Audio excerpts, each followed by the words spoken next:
All righty. Good afternoon and welcome. Welcome to the relationship series, y'all. Great to be in the building, be in this space with you guys once again. I'm just having a couple of technical difficulties that I'm going to sort through. Just make sure that you can hear me and that we are recording. Right.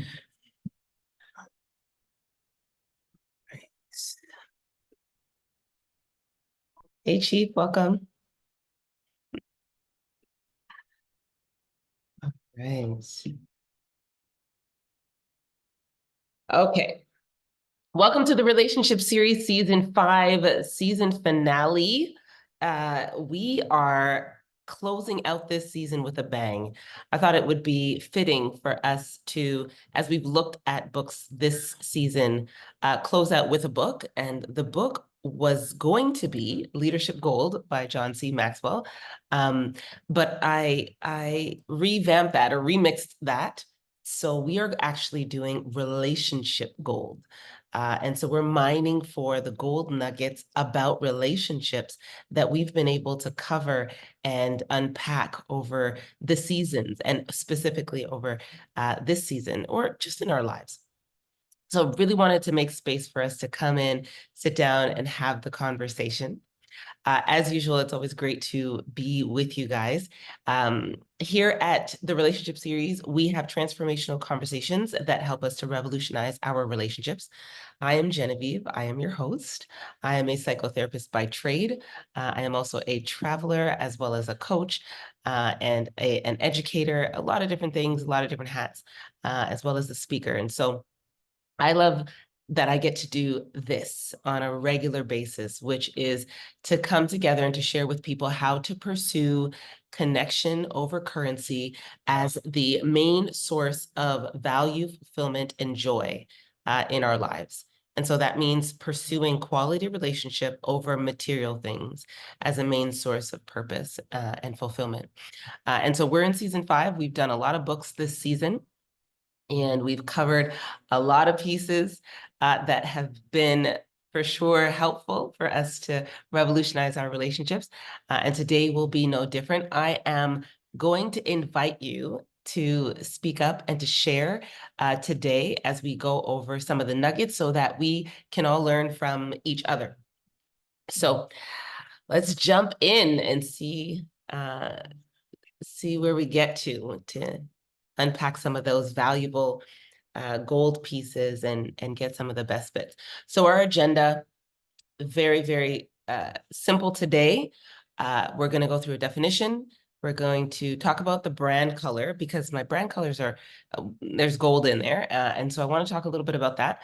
And then we'll go through our relationship series gold nuggets. So again, I'm interruptible, especially today. So I'm going to invite you to share and to be a sounding board and so on.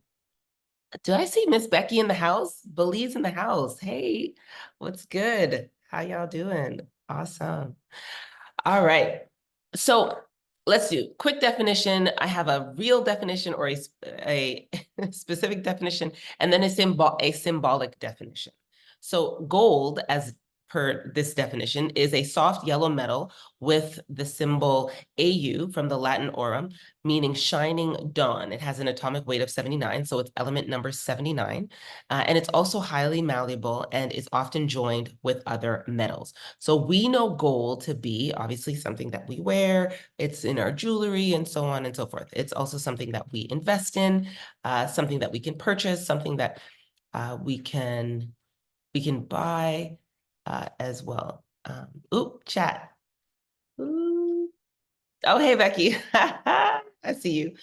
And so we have a specific definition or a literal definition, and then we have a symbolic definition. So gold represents something considered to be very precious, to be beautiful, as well as of the most superior quality. And so we are going to be using gold in its symbolic form, gold as something beautiful, precious, and of superior quality when we talk about the things that help us make relationships gold, okay? So again, I will invite you guys to share, but we'll get into that in a moment. So we know relationships to be the way that one or two things or one or more things connect to one another, one or more concepts, one or more people, one or more objects. There's a relationship between those things. So today we're mining for the most precious, the most beautiful, the most superior quality components of the relationships that we have. All right, so we'll be doing that. Let's look at why gold is so valuable. And I want us to really take in some of these pieces because I think sometimes, well, I know for myself, sometimes I take for granted the things that I'm exposed to very regularly and very often. And so I don't always take in how precious these things are, how it's almost like you start to take for granted the things that you just become used to. They're familiar to you. But I wanted us to take a step back and really get a newfound understanding of like gold, right? So, and why it is so valuable. So gold is so valuable because it is rare, right? So rare things that are not common are usually highly valued or more highly valued than things that you can just get at the drop of a dime, right? And so if you have full access to things like water or good food, then that might become something that you take for granted. But if it's rare to have clean water to drink, for example, then that might be something that would be extremely valuable to you. So gold falls into that category because there is a limited supply on Earth. It's rare. The density also makes it quite valuable. So gold is dense.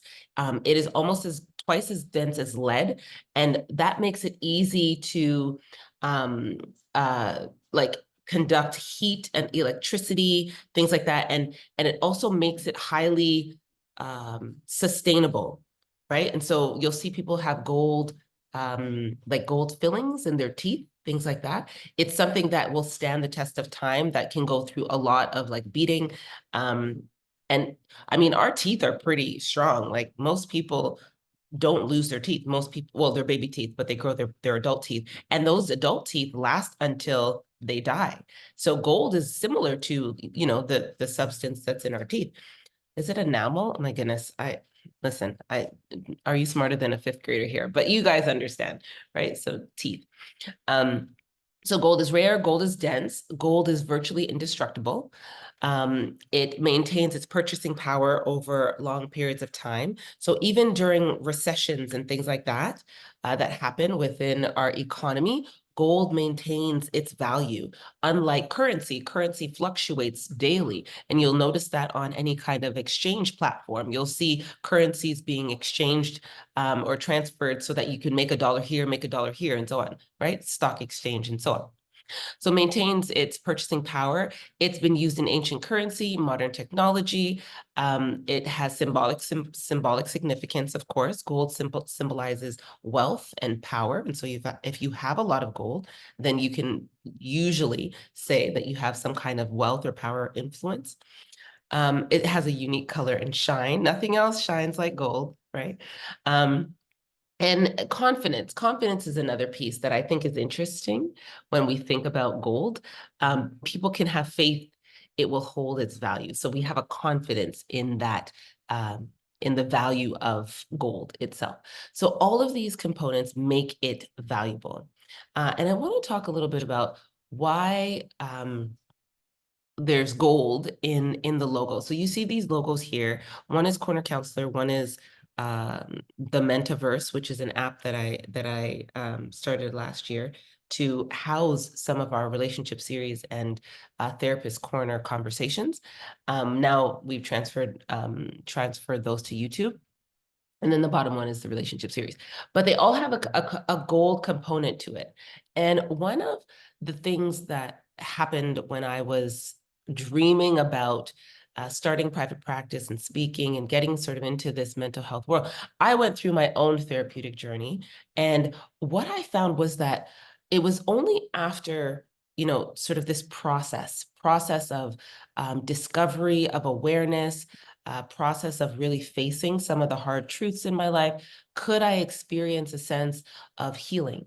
And part of the process that gold goes through is similar in that you don't see gold in the environment. You see like little packs like, I don't know if you've ever seen, I should have put a picture up, but like gold is like, it's like this black blob kind of thing.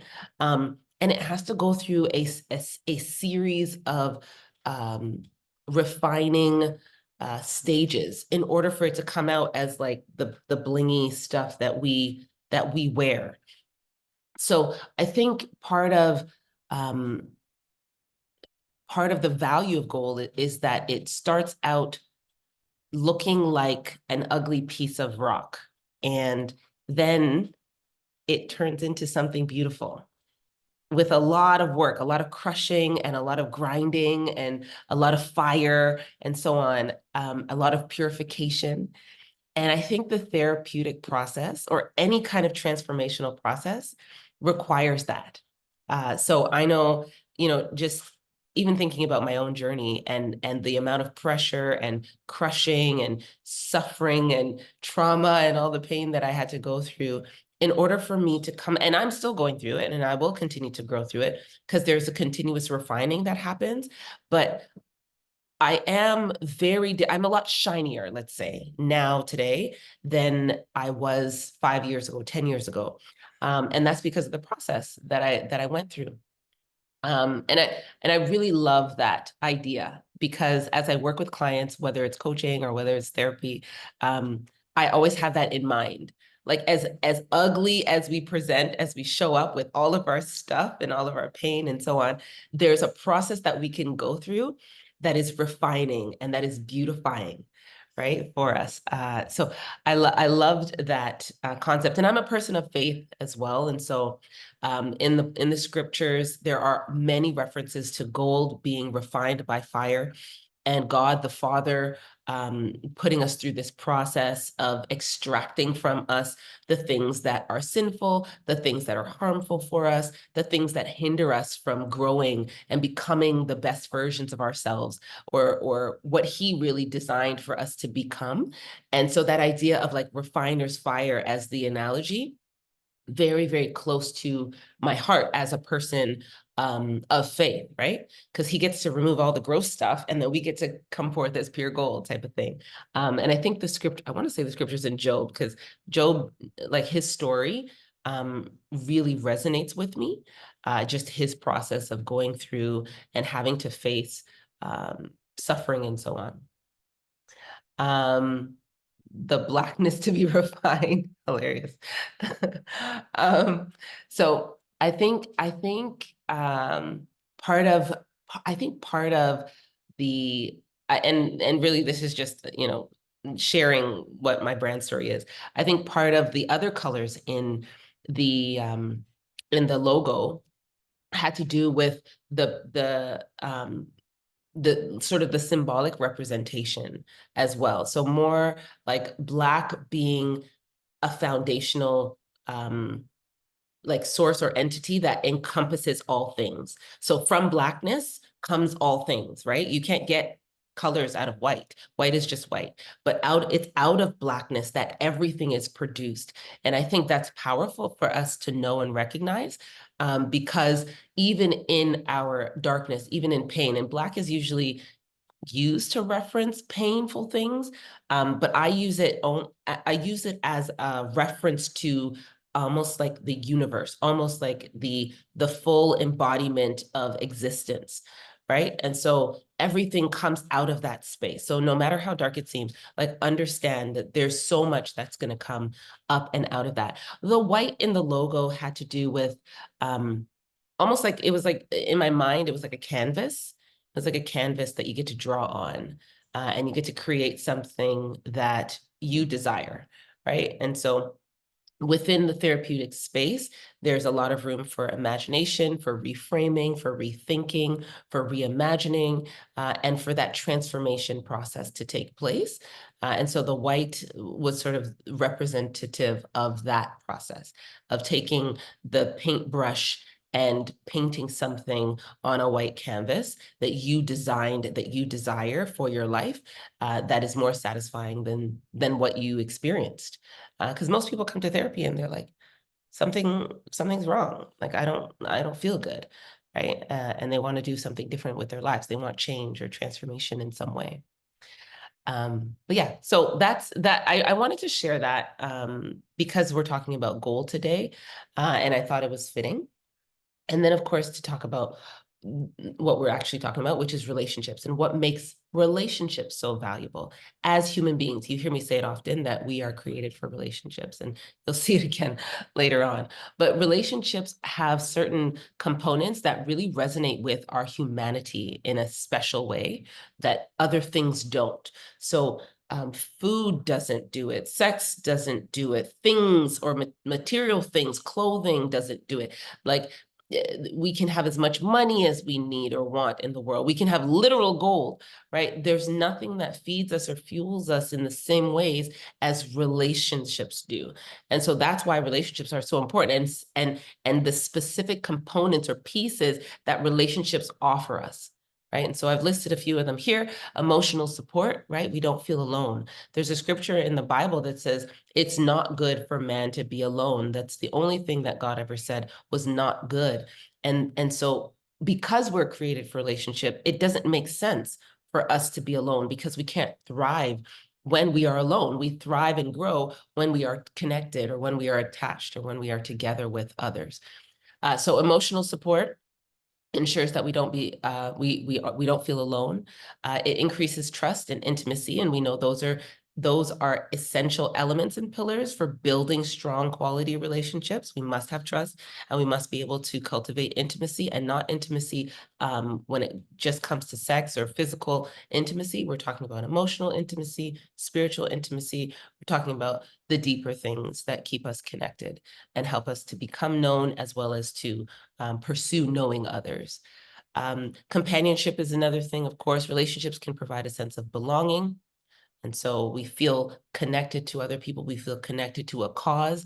We feel purposed in some way, like there's some reason for us to be living. We have meaning. Those are essential to our existence as human beings, and to feeling fulfilled as human beings, right? So we're talking about basic human needs here. These are the things that relationships provide for us. We have longer life. That's always good, right? People with healthy relationships live longer. That's statistics. I mean, the numbers speak for themselves. Building confidence. So friends can help you build your self-esteem, your sense of self, who you are, how you are, who you decide to be, how you decide to express yourself, as well as how you decide to ask for what it is that you need in your life, right? So building confidence is an essential piece and part of the relational space and relational benefits.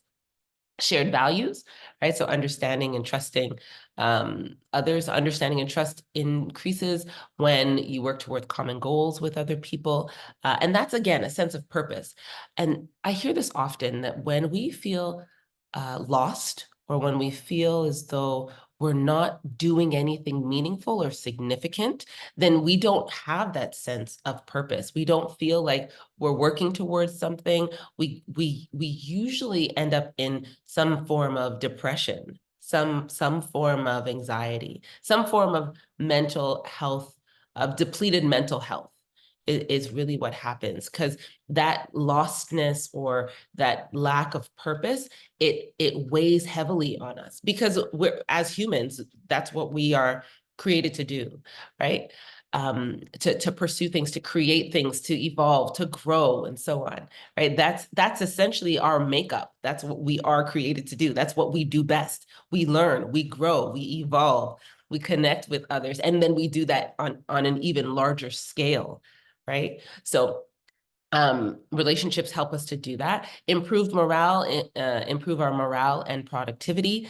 And so we can do much more with others than we can on our own, right? That's why people pursue things like groups, they get into different tribes and so on. And partially why people pursue marriage as the ultimate relationship. And we won't look necessarily at the spiritual component, even though I know many of us do rely on the spiritual component to govern our choices to pursue marriage, but improving our productivity, like, again, and I'm saying a lot of scriptures today for some reason, but I think they're relevant.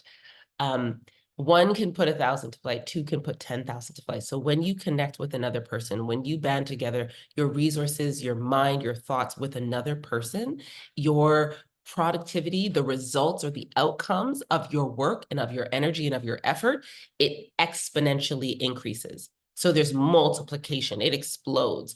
So if you can do one thing on your own, you can do 10 things with one other person, right? So there's nothing great that has ever taken place in this world that has happened with only one person at the head of it, right? So we need other people. We need to connect with other people. We need teams and groups of people. We need families and villages and all that good stuff in order to produce things, to innovate, to create, and so on. So that's what relationships do for us as well. And then, of course, positive reputation. And I just put happy clients are more likely to refer others. And this is just for the coaching and therapy space, right? So that's why relationships are so valuable to us. They produce for us so much. They give us what we need, essentially. They produce for us our basic human needs, right? And so everybody is pursuing this. And if you don't have a lot of friends and you don't have quality relationships, then you feel it. You feel it. You feel that sense of isolation. You feel like something's missing. You feel that void. And I mean, I work again in the mental emotional health space, and so depression is one of the main outcomes or the main results of not having friends and not being able to connect well with other people. So that's why relationships are so valuable to us. And so we're going to talk about some of the I guess the the gold pieces.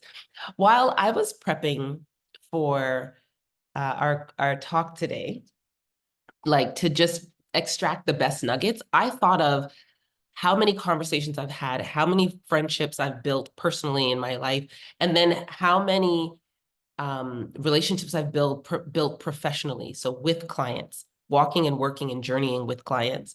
And I was trying to extract the best nuggets. I was like, okay, so what are the things that people most rely on in relationships? What are the skills that they can use most often that make their relationships better and great and so on?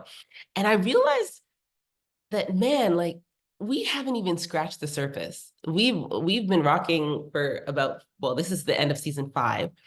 And we've done a lot of conversations, on how to apologize well, how to forgive, how to do active listening, when grief enters the situation, what do you do? How can you respond when you like, there's so many pieces that we have looked at communication wise, personal growth wise, self-awareness wise, but we haven't even scratched the surface in these last 5 seasons. And I realized that some of the main things that I believe and have seen and experienced that make relationships good,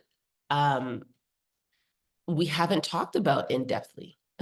So I was like, well, I can't mine for gold that we haven't talked about yet. So I have to have to take stuff from, you know, the things that we've talked about, which is the whole point of extracting the gold nuggets. But again, there's so much that we have not talked about. And I remember a friend of mine, she's in Atlanta, and we were together for US Thanksgiving. And she said, yeah, I can't even join your relationship series because you guys are just too soft. You're not even talking about like the real life, you know, issues. Because like, what do you do when you just want to like kill your child, or you want to like snap your husband's neck? What happens on the days when you hate your husband and you just want to like cuss everybody off and quit your job? Like, I'm talking about those things. I mean, yes, we've talked about emotional regulation and we have talked about the stressors of life and so on. But there are some like very real ways in which life can press us down and can make us feel helpless and disempowered. And I got to thinking about it, and I was like, are we too soft? Like, are we not talking? Are we doing like pseudo psychology here? And being unrealistic. And sometimes I'll be honest, I can be in the clouds. You know, I can be very like conceptual and theoretical and sometimes impractical, you know, because I do have lofty ideas for what our relationships can look like. And it's not that I don't work towards this every day, but it is that I have a very optimistic perspective on what is possible in and through our relationships. And so I find that really drives and governs the way that I talk about things, and the way that then, of course, the conversation goes. And so we talk about, you know, building friendship and attachment and connection and communication and all these things. But the world, and I'm looking at trends and patterns that are popular within our culture anyways. I mean, narcissism, gaslighting. Like, I don't even know how many experts are out there right now who like all they have for experience is a breakup, and all of a sudden they're an expert on narcissism. Like, there's people who've gone to school for years and they still don't diagnose these things. But this is what's trending like in our social arena, right? And people are like, oh, I want to know all the like the love languages, and I want to know my attachment style. And you know, there's and what's the other one?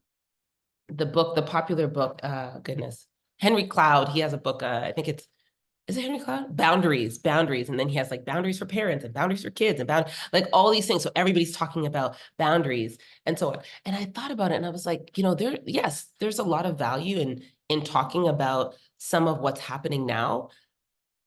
But in my mind, it's like a lot of what's happening now is because we didn't learn or talk about like the fundamentals.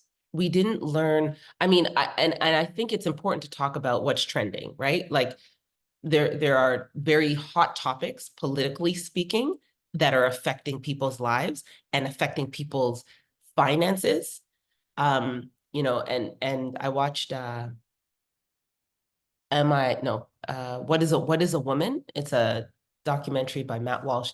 I watched that last week, and you know, it touches on all the hot topics, transgenderism and transsexuality, and you know, all these kinds of like sexually driven or sexual orientations, and you know, the whole alphabet thing that we talk about, and that's really hot in our society. But I'm thinking like, what happened before, like what happens before all of that becomes an issue or becomes something that um, is problematic, you know, in our society. I mean, yes, it's all important, but I just don't think it's first. I don't think it's fundamental to how we build quality relationships, right? And so I feel like sometimes we have to go back, right? Like, what about developing emotional language, right? Like, as children, we had to learn language. We had to learn how to speak and communicate with words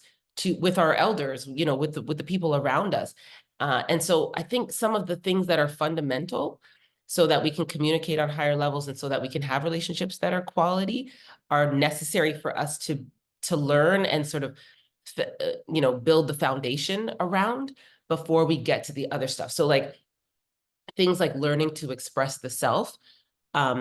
Like before that, we have to learn ourselves. If we don't know ourselves, or we're not aware of what's going on the inside of us, then how do we express that, share that in a vulnerable way that other people can understand, right? If we don't develop language to articulate what's going on with us, then how can we express? So I feel like we have to take some steps back, so that we can build a strong foundation for what quality relationship or revolutionary relationship in our case can look like. So I really wanted to get to the basics, right? And the foundation that we're laying, and there's so much to be laid, right? But to sort of have a space for what's real as opposed to what's sensational. If that makes sense, if that resonates with anyone.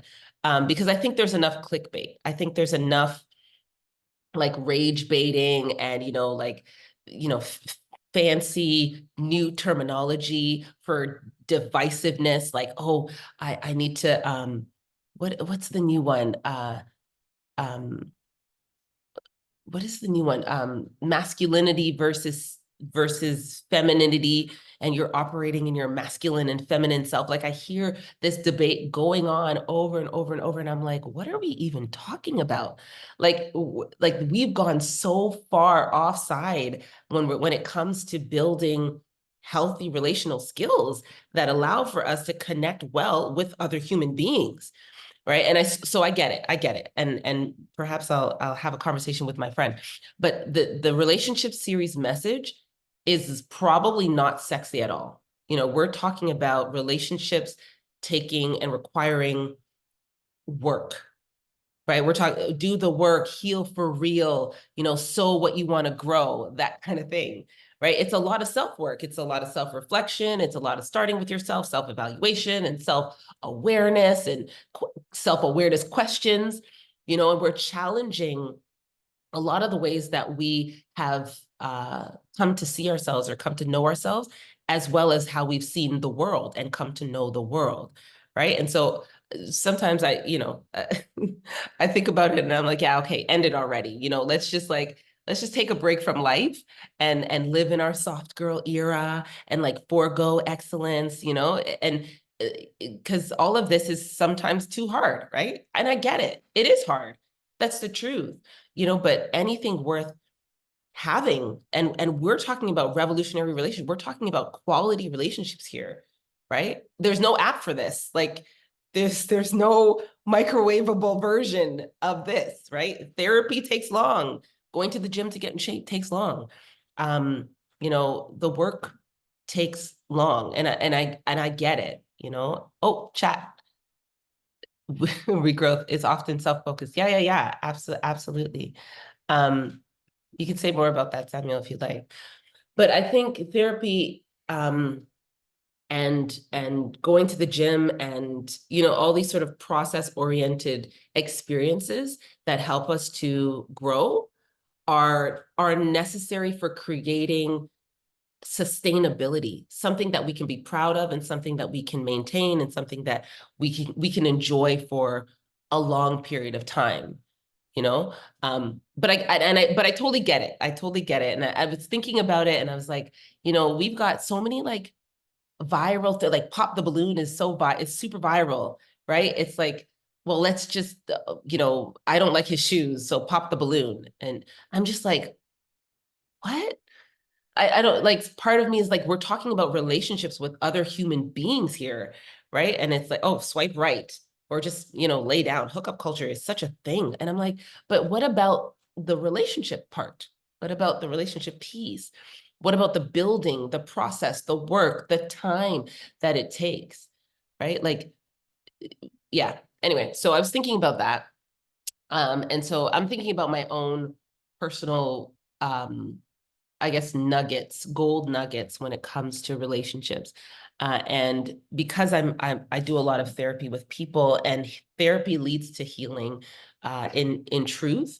I know that it's not it's not the sexy thing to talk about in our society, and certainly not on social media. But I want to invite us and call us and perhaps even charge us to kind of uphold a new standard where relationships are concerned, right? Like, okay, healing is not sexy unless it's like a yoga retreat in the jungle, going on a yoga retreat. Oh my goodness, about to like recreate, reinvent myself, living my best life.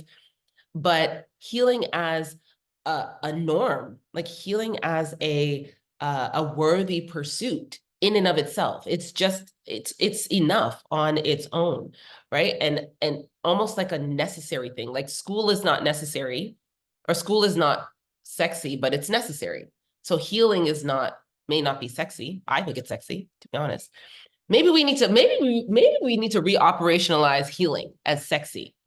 Maybe that's what we need to do. Reintroduce healing as a sexy thing, as opposed to walking around here, sort of emotionally dysregulated and destroying our lives.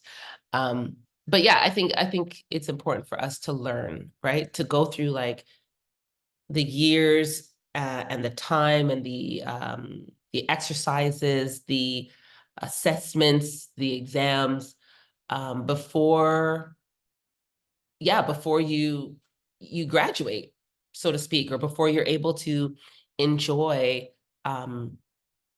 quality relationship, right? Like if your dentist was like, yeah, give me the swipe right, give me the easy way out, give me like the fastest, easiest way to like get through my curriculum, you'd probably be like, bruh, switch out. Can I get a new dentist? Right? Like, I don't want you like in my mouth. Like, what did you skip? Maybe you skipped the class that I need. No, I need for you to know what's happening, so that you can perform in a quality way. And I think that's probably how we ended up with all these like botched shows and these like rock hard BBLB smelling things. Like, people are out here doing this kind of work without having gone through the process of like growing and learning appropriately so that they can perform, quality work and experience like quality results in their lives. Healing is almost passe, Chief. Yes, everyone thinks the other person needs healing. At times, it's more just understanding and respecting a person's point of view. Absolutely. And I think even understanding another person's point of view comes from a place of your own healing. Like, if you first of all, if you think that everything revolves around you, that's going to be a problem in general. Or that everything you have to say is right. Like, I never think everything I have to say is right, but this is what I know now, and this is what I feel now, and this is what I'm going to share now. But this is why I say I'm interruptible. I love for people to share their perspectives so that I can grow and learn as well, right? And I think that comes from a place of healing. Relationships are not supposed to be passe. Healing is not supposed to be passe, and they're not supposed to be like filled with drama and this like sensational stuff that we have. And they're also not like 5 steps to your best love, or 5 steps to the wedding, or 24-hour fiance, or whatever the case is. Like, relationships and building quality relationships are about like consistency and ongoing daily work, right? They're the things that run in the undercurrent of our lives that make everything else worth it, that make everything else purposeful and fulfilling and joyful and meaningful, right? And so we can't just like snap our fingers, right? So here, and maybe this is just like a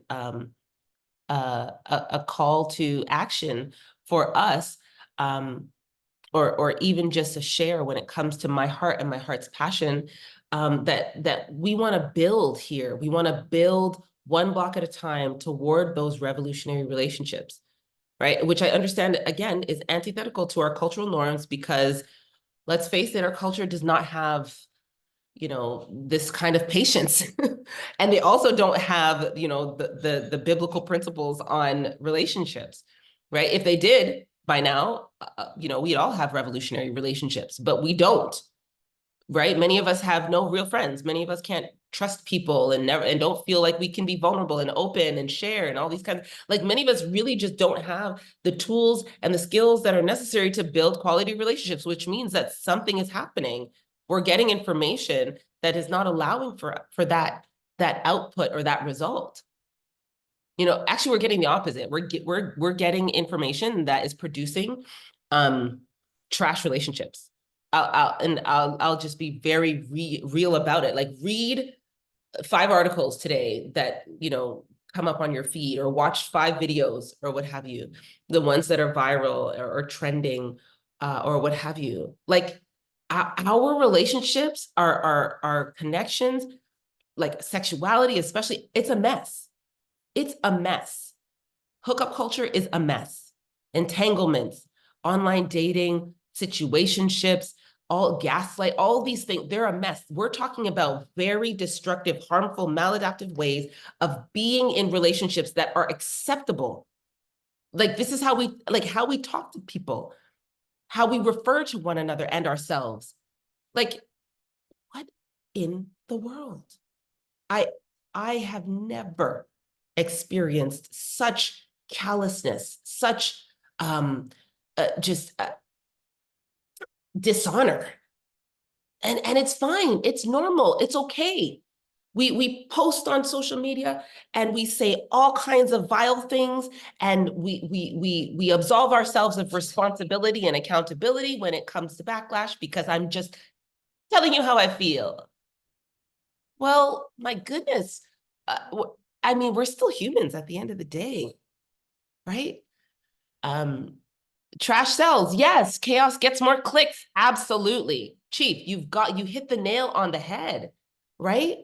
Like, but in my head, I'm thinking we're teaching people how to ride a bike before they learn that they have feet, right? Like, get out there and hook up and make yourself look presentable and go, wherever and so on. But it's like, you're learning how to ride before you learn how to, like, ride or die. Like, you don't have the what's necessary to create, like, longevity, loyalty, commitment in a relationship, but you want to have sex and hook up with people. Like, it doesn't breed quality relationship. It doesn't, because we don't have it, right? The rules are a mess.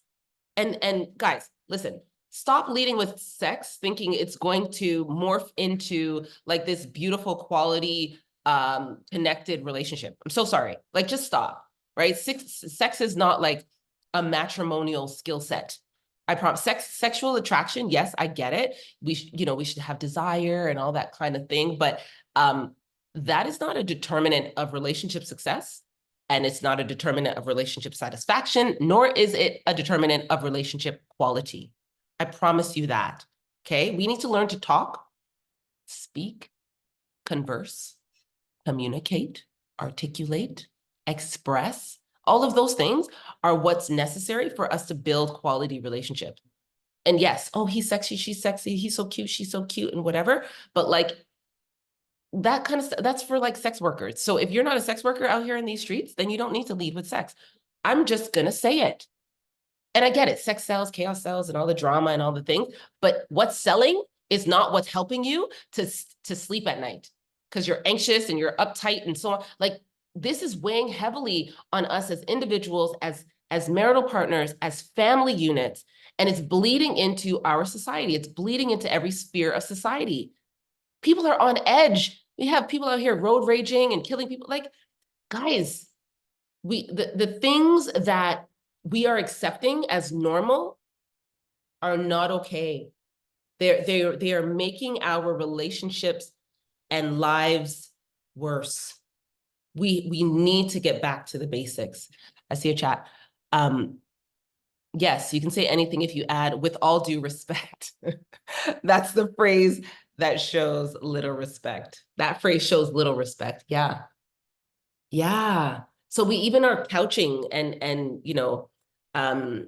yeah, we're couching our words that we know are harmful and that are not necessary. In these, like, oh, well, I could be wrong, but you're probably this. Well, it's not your place. So I think we have to get back to the basics, like the important stuff that we need to learn first, to really support like healthy growth, and healthy quality relationships, right? So I'm gonna get off my soapbox for a minute, but that brings me to relationship gold and the nuggets and skills of wisdom that we need before anything else. We need to learn how to build that foundation and put it firmly in place before we start, building stuff on top of it and adding things and so on. I saw an illustration. This is my last, I'm going to get into this because time is of the essence, but I saw it was an illustration. I can't remember his first name, but he's a pastor of a church. His last name is Madu, Madu. It's somewhere in the US, but he built this like structure. It was an illustration that he was doing. And he had like these different size boxes, and one box was like really small. It was like a sexuality box. One box was like really big. And I think it was like emotional intimacy or something like that.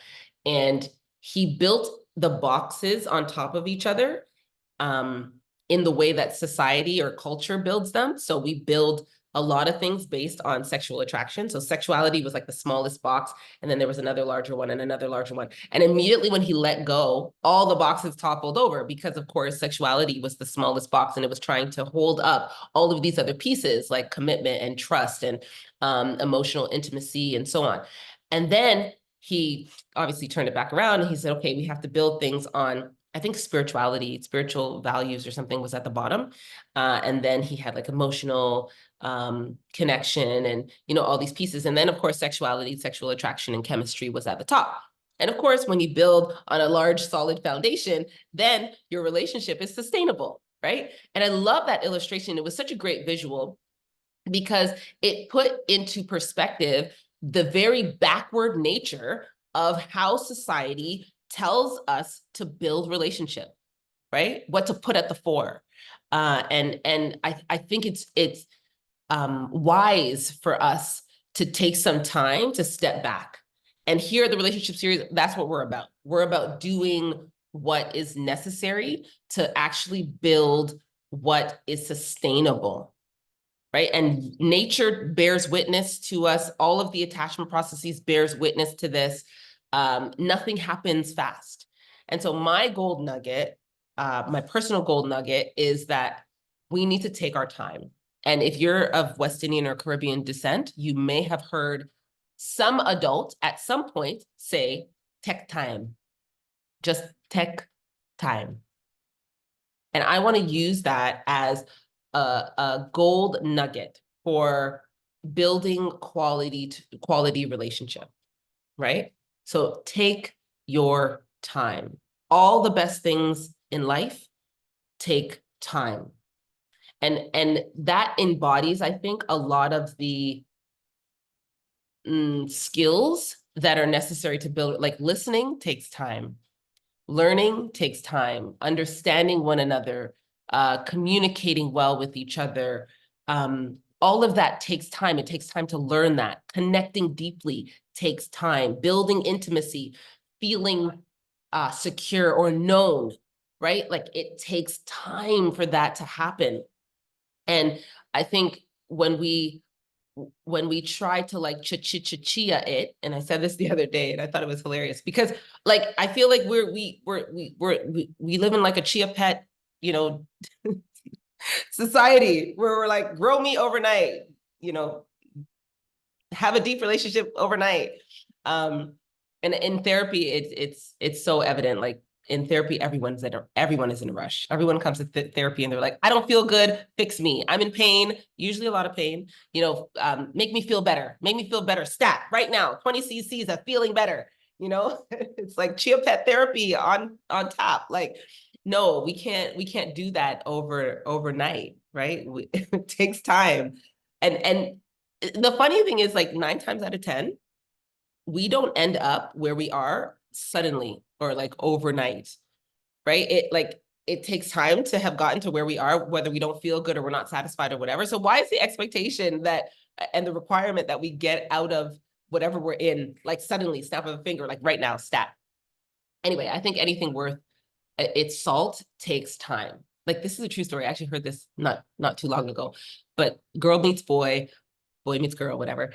Boy meets boy, likes girl, girl likes boy. I'm talking like 3 dates later. They're like, yo, you need to cancel your dating profile. You need to make sure that you delete all the numbers from your phone, from all the other males or females or whatever. Like, we're talking about demands that are like over the top. And I'm thinking to myself, like, guys, calm down. You know, it takes time to build that kind of like trust in a relationship. You know, it reminds me of this skit, you know, the Nigerian man skit. Hello, how are you now? You will be my wife. You know, it's like right now, like we're doing this thing. And it's like, calm down. Like, you know, we pump the brakes, you know, like pump those brakes, right? Slow all the way down, like you're in Toronto traffic or something. But yeah, I think we just need to relax and think about what needs to happen in order for us to really build quality relationships. Like, all of this takes time. Healing takes time. Recovery takes time. Everything good takes time. You know, I don't know. I've never seen McDonald's with a Michelin star. Like, I watched it was like a chef show the other day, and they were like, the Michelin chefs were doing like all these like cuts, and my goodness, it took so much time and energy and effort and like meticulous planning. And I was like, good food takes time, you know. Like, nothing good comes out of like a rush. It just doesn't.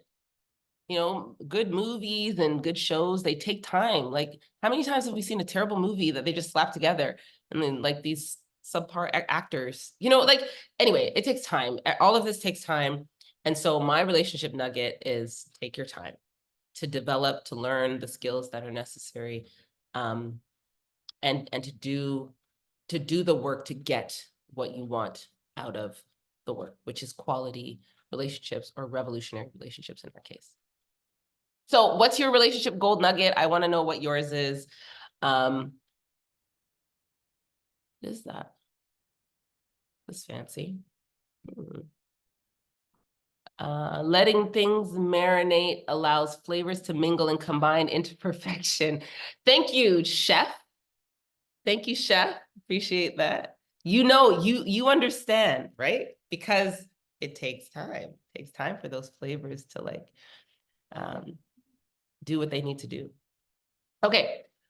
So what is your relational gold nugget? What do you guys think? What do you guys rely on in relationships? Yeah, share. I'd love to hear from you. I heard Chief's analogy as it pertains to food. And so I'm guessing that your relationship nugget is in alignment with mine, right? Taking time for things to like marinate and simmer, and we do have the time. Like, I think that's also a thing. I think our society, because it's so fast paced, it fools us into believing that we don't have time and we're always in a rush. You know, we have to do it right now, right away. But no, not true. Who's here? Who's here? Talk to me. I'll speak up. I'm actually at work now, so stepping outside for a moment. Um, as far as relationship nuggets, I really will agree with the taking your time, letting things marinate. Sometimes when things are rushed, you think they're great, and then it comes out that they're not so great, and then it's terrible. And then you really regret it. So my relationship nugget is to take time and let things develop, no matter how slowly they may be, because if you're looking for the relationship that you want to last a lifetime, take your time and it will last a lifetime. Yeah, absolutely. Love that. Thank you. Thank you so much for that. Absolutely. Of course, I agree. So there's so many. I mean, there are others as well. And I do have a few. If you guys want me to go through them, I will. Let me just make sure we have about 5 minutes left. But you guys can share yours. You can throw them in the chat, or you can throw your mics on. I'll go through the few that I thought about. I'll take about a minute each or so. And then you guys can tell me if you agree, you don't agree, if it resonates with you or what have you. You hear me say this all the time. We are created for relationships. I think this is a relationship gold nugget. Why? Because it shifts our understanding of the purpose of relationships in our lives. If relationships are sort of secondary, they're kind of off to the side, they're good, nice to have things, then they won't be a focal point of our energy and a main sort of central space. They won't take up a main central space in our lives. So I think shifting our way of viewing and seeing and valuing relationships is helpful, is really, really helpful. The more we value a thing is the more that we'll pour into a thing, is the more that we will also get out of a thing, right?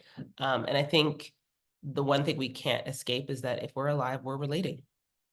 We're like from the day we're born to the day we die, we are relating. We're communicating, we're sharing, and so on. So thinking about things as in we were created for this thing, that's our purpose, and so on. I think that is a relationship nugget. So that we can recenter our main purpose in our lives. It's to build relationships. Number 2, connection over currency. This is part of our vision here at the Relationship Series, to pursue connection over currency as a main source of fulfillment in our lives. And I think many of us have believed the lie that we can make a lot of money or buy a lot of things and experience the same sense of satisfaction. And so we forego the energy and time that we would pour into relationships for, the workspace or what have you. And a lot of us, sometimes it's too late. It's too late. It's never too late. I shouldn't say that. It's never too late to recover. But for some of us, we spend a lot of time pursuing the wrong thing, and then we are mad because we finally, the lie is finally revealed to us. We're like, well, society, powers that be, the messaging told me that if I do all these things, I get my education and I make this amount of money, and then I buy these things and I live in this neighborhood, and then I have this amount in my bank account, and I'm able, all these things, I dress like this and I have this, and then I'll be happy. And then we get there and it's like, but I'm not happy. What happened? No, you lied to me. Well, yes, that's the truth. And so we have to pivot. And it's like, okay, so now what is the main source of fulfillment and joy in our lives? Oh, it's actually my relationships that I've been neglecting over the last 20 years as I've pursued, pursued the corporate ladder or what have you. Well, yeah. Oh my goodness. Right. And I think we have to get back to the place where we can be honest with ourselves. And yes, no, it's not too late, but I think we can avoid, some of that time that we spent while the rest of the world is like pursuing their relationships and their connections. We can also take some tips from them. We take a lot of things from the rest of the world. We take, medicine and yoga and I don't know, all these different things. But we need to take this perspective of like our relationships are also central to our sense of joy and healing and growth and development. Transformational conversations. So I think this is a relationship nugget or relationship gold, because conversations can help us to transform and change. Communication skills. And here we're talking about like active listening. We're talking about setting boundaries, expressing the self, being vulnerable, dealing with our shame, overcoming our trauma. All of that stuff happens in transformational conversations. And I think that it's a gold nugget, because we cannot we cannot deny, let's say, the power of what can happen in a conversation. We have a whole entire industry called psychotherapy that bears witness to this very real truth. Another nugget, there is a cost. I think when we say here at the Relationship Series, do the work, we recognize that there is something that we have to sacrifice. There's time that we have to give. There's energy that we have to pay for what we desire, whether it's change, transformation, growth, healing, quality relationship, whatever the case is, or even to grow in our own skill set, right? And so we have to make those sacrifices, and anything that is of value requires like a payment of some sort. And so there is a cost to doing relationships in the ways that we want to do them. And then the last relationship nugget I want to share with you is it starts with you, right? So we have control. We have a lot of autonomy, not over other people, but what's within our control, our choices, our attitudes, our giftings, our strengths, obviously our time, all of that is within our control. And so we can, I think we can tailor or maneuver or build those things or massage those things so that they work in our favor is really what I want to say. And that means that if we find ourselves upset and angry and showing up in relationships in dysfunctional ways, then we have to take responsibility. Like, what is my responsibility here? It's to do the work that's required so that I can be nicer, or I can shut my mouth when I want to insult somebody, or I can, express myself when I'm so mad, without, harming people. Right? I think those things are within our control. And it starts with us. We have to do the work of recognizing and then responding. So those are my relationship nuggets. We are done. So next year, we're going to be doing some masterminds on all the books that we covered throughout this season. So you can send me a quick email or a message if you'd like to be a part of those. And the relationship series season 6 will be starting in January. It's going to be great. It's going to be fire, I tell you. We'll be looking at trust. And so we're still talking about relationships, but we're looking at some of the things that, again, we require in order to build a strong foundation, and trust is one of them. And so the question is not, can I trust you? It's more like, are we trustworthy? And so again, because it starts with us, we look at ourselves first. And so we have to start talking about things like, hey, do we gossip? Do we talk about other people? That erodes trust, right? Do we change plans at the last minute? Do we make promises that we don't keep? Do we, like, all these, hey, am I where I say I am when I said I was going to be there, with who I said I was going to be there with, doing what I said I was going to be doing there?